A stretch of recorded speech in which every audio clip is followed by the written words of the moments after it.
До сектор за комунални работи во град Скопје се поднесува барање со назначена адреса, контакт на барателот и опис на проблемот што го предизвикува дрвото.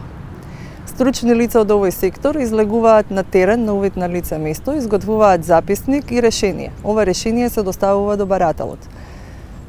Барањето го поднесува правен субјект кој што е задолжен за одржување на зградата, заедно со уплата на административната такса од 50 денари.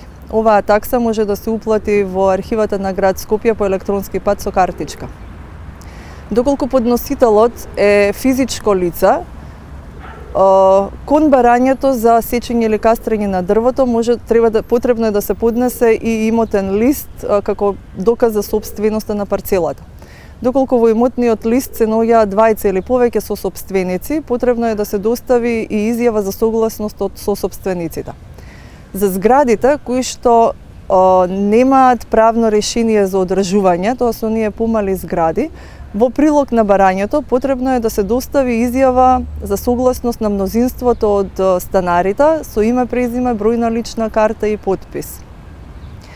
Доколку ова барање се однесува за јавните површини, истото решение се доставува и до јавното претпријатие Паркови и зеленило, кое што е надлежно за извршување на ова решение.